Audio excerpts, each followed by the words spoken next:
So hi friends, welcome to మిర్చన్ group assurance. Friends, ఈ వీడియోలో మనం ఏపీపీఎస్సీ గ్రూప్ 1కి ఎలా అప్లై చేయాలన్నది క్లియర్గా చూద్దాం.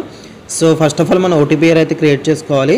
కాబట్టి ఏపీపీఎస్సీ అఫీషియల్ వెబ్సైట్ అయితే ఓపెన్ చేయాలి. సో లింక్ అనేది డిస్క్రిప్షన్లో ప్రొవైడ్ చేస్తాం కాబట్టి ఆ లింక్ మీద క్లిక్ చేసి ఈ యొక్క వెబ్సైట్కి అయితే మీరు రావచ్చు. అయితే లింక్ ఓపెన్ చేసిన వెంటనే మీరు మనకి ఇక్కడ 3 ఆప్షన్లు ఉంటాయి. ఇక్కడ మనకి డైరెక్ట్ రిక్రూట్మెంట్ ఓటీపీఆర్ అనేది క్లిక్ చేయాలి. క్లిక్ చేసిన తర్వాత ఇక్కడ new direct recruitment OTPR modify direct recruitment అని ఉంటుంది. సో ఎవరైతే ముందు గ్రూప్ 1 కానీ అసిస్టెంట్ ఇంజనీర్ కానీ గ్రూప్ 2 కానీ ఎవరైనా అప్లై చేసి ఉంటే మీరు కొత్తగా ఓటీపీఆర్ అయితే చేసుకోక్కర్లేదు. లేదనుకుంటే మీరు కొత్త ఓటీపీఆర్ అయితే క్రియేట్ చేసుకోవాలి. సో కొత్త ఓటీపీఆర్ క్రియేట్ చేసుకున్న వాళ్ళకి ఎలా చేయాలంటే న్యూ డైరెక్ట్ ఓటీపీఆర్ అనేది క్లిక్ చేయాలి.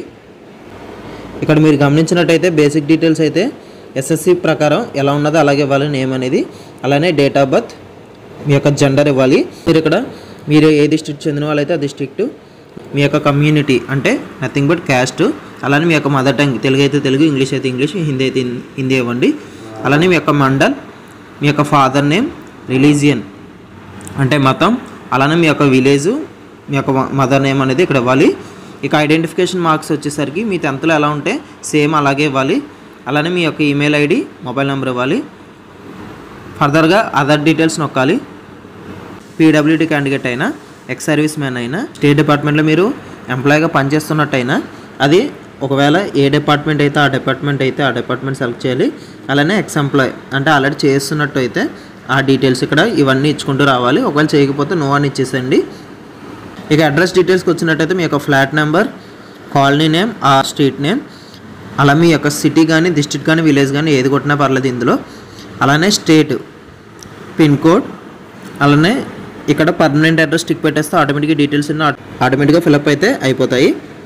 సో ఇది అడ్రస్ డీటెయిల్స్. ఆ కింద స్కూల్ డీటెయిల్స్ అయితే క్లిక్ చేయండి. మీరు రెగ్యులర్ అయితే రెగ్యులర్, ప్రైవేట్ అయితే ప్రైవేట్, ఓపెన్ స్కూల్ అయితే ఓపెన్ స్కూల్. అలానే మీరు తెలంగాణ నుంచి ఆంధ్రప్రదేశ్ మైగ్రేట్ అయితే ఆప్షన్ సెలెక్ట్ చేసుకోండి. తర్వాత మీరు 4th క్లాస్ నుంచి అప్ టు 10th వరకు మీ యొక్క స్కూల్ డీటెయిల్స్ అయితే ఇవ్వాలి. ఏ డిస్ట్రిక్ట్లో చదివారు, అలానే ఇయర్ ఆఫ్ పాసింగ్, అలానే స్కూల్ నేమ్ అయితే ఇవ్వాలి. సో సేమ్ సర్టిఫికేట్లో ఎలా ఉంటే అలాగే ఇవ్వాలి. ఎందుకంటే మళ్ళీ డాక్యుమెంట్ వెరిఫికేషన్లో ఇబ్బంది అయితే అవుతుంది. సో మీ హయ్యర్ ఎడ్యుకేషన్ క్వాలిఫికేషన్ 10+2 అంటే ఇంటర్ చదివినా, డిప్లొమా చదివినా, గ్రాడ్యుయేషన్ చదివినా, పోస్ట్ గ్రాడ్యుయేషన్ చదివినా, ఎంపీల్ చదివినా, పిహెచ్డీ చదివినా, సేమ్ థింగ్ మీరు స్కూల్కి ఇచ్చినట్టే ఇక్కడ డిస్ట్రిక్ట్ నేమ్, అలానే బోర్డ్ నేమ్, అలానే గ్రూప్ అంటే ఇంటర్లో ఎంపీసీ అయితే ఎంపీసీ, సిఈసీ అయితే సిఈసీ, బైపీసీ అయితే బైపీసీ ఇవ్వాలి. Engineering like mechanical, computer science, electricals ఇవి చదువుతారు కదా, సో అవన్నీ ఇచ్చారు. బోర్డు ఇక్కడ state board of technical education అందరికీ ఉండేది అది కామన్గా. అండ్ గ్రాడ్యుయేషన్ మీరు చదివిన యూనివర్సిటీ, జేఎన్టీయూ అయితే జేఎన్టీయూ, ఆంధ్ర యూనివర్సిటీ అయితే ఆంధ్ర యూనివర్సిటీ, అవి ఇచ్చేసి క్లియర్గా మీ యొక్క డీటెయిల్స్ అయితే ఇవ్వండి. అలానే మీ యొక్క మార్క్స్ అనేది ఇవ్వండి. ఖచ్చితంగా హాల్ టికెట్ నెంబర్స్ అయితే వేయండి, అది ఒకటి గమనించండి. అడిషనల్ క్వాలిఫికేషన్ డీటెయిల్స్ ఏంటంటే ఇది ఎస్పీటీటీ నుంచి మనకి సర్టిఫికేట్స్ అయితే ఉండాలంటున్నారు కదా. ఆఫీస్ ఆటోమేషన్ అయితే కానీ, ట్రబుల్ షూటింగ్ అయితే కానీ వాళ్ళు ఇక్కడ డీటెయిల్స్ అయితే ఎన్రోల్ చేసుకోవడానికి మనకి ఇక్కడ ఎక్స్ట్రా ఆప్షన్ అయితే ఇచ్చారు. చాలామంది అయితే ఎక్కడ మనం సెలెక్ట్ చేసుకోవాలన్నది విషయం తెలియట్లేదు. సో ఎవరికైతే సర్టిఫికేట్ ఉంటుందో వాళ్ళు మాత్రం ఇది చేసుకోవాలి. సో సర్టిఫికేట్ లేని వాళ్ళు ప్రత్యేకంగా చేయాల్సిన పని లేదు. వాళ్ళు జస్ట్ సిపిటి పాస్ అయితే సరిపోతుంది, సర్టిఫికేట్ అయితే అవసరం లేదు. సో అదొకటి గమనించండి. బట్ గ్రూప్ 1కి మనకి సర్టిఫికేట్ అయితే అవసరం లేదు, అదొకటి గమనించండి. ఇక ఫోటో సిగ్నేచర్ అయితే ఇక్కడ ఒకసారి గమనించండి. ఫోటో అనేది మనకి 50 KBలో ఉండాలి. అలానే సిగ్నేచర్ 30 KB లోపల ఉండాలి. ఫోటో మీద మనకు ఖచ్చితంగా డేటు అలానే పేరు అయితే రాయాలి. సో అదొకటి గమనించండి.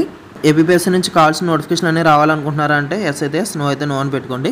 సో మీ యొక్క పర్టికులర్ మెయిల్ కానీ మెసేజెస్ కానీ ఏపీపీఎస్సీ రిలేటెడ్ అయితే మెసేజెస్ అయితే వస్తాయి. దాని డిక్లరేషన్ ఇచ్చేయాలి.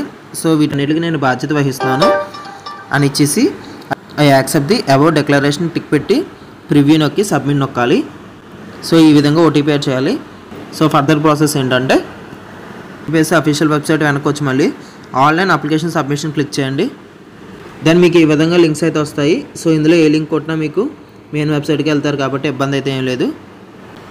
సో ఇక్కడ మనకి గ్రూప్ 1, గ్రూప్ 2 అయితే ఉంటుంది. సో గ్రూప్ 1 ఫిల్ అప్లికేషన్ మీద క్లిక్ చేయండి. క్లిక్ చేసిన తర్వాత మీకు ఈ విధంగా అయితే ఇంటర్ఫేస్ అవుతుంది. ఇక్కడ మీ యొక్క డీటెయిల్స్ అనేది మొత్తం ఉంటాయి. సో మ్యారేజ్ అయితే మ్యారీడ్ అని, అన్మ్యారీడ్ అయితే అన్మ్యారీడ్ ఇచ్చేసి మీ యొక్క ఆధార్ డీటెయిల్స్ అనేవి ఆల్రెడీ ఇక్కడ ఉంటాయి. లేదనుకుంటే ఎంటర్ చేయండి. అలానే మీకు ఎగ్జామ్ అనేది ఏ భాషలో కావాలి, తెలుగు అయితే తెలుగు, ఇంగ్లీష్ అయితే ఇంగ్లీష్, ఉర్దూ అయితే ఉర్దూ ఇచ్చండి.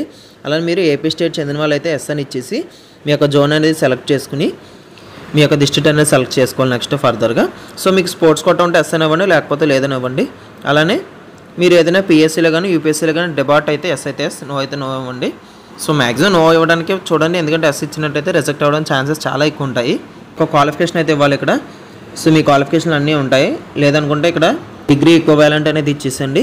అలానే మీరు స్పెషలైజేషన్ ఇవ్వండి. కంప్యూటర్ సైన్స్ అయితే కంప్యూటర్ సైన్స్ ఇవ్వండి, ఇంజనీరింగ్లో మెకానికల్ అయితే మెకానికల్ ఇవ్వండి, ఫార్మ్స్ అయితే ఫార్మ్స్ ఇవ్వండి, మీకు యూనివర్సిటీ అనేది ఇవ్వండి. అలానే date of acquiring qualification. So ఇది డేట్ ఆఫ్ బర్త్ కాదు, మీ యొక్క సర్టిఫికేట్ మీద సర్టిఫికేట్ అయితే ఎప్పుడైతే ఇష్యూ అవుతుందో ఆ డేట్ అయితే ఇక్కడ ఇవ్వాలి.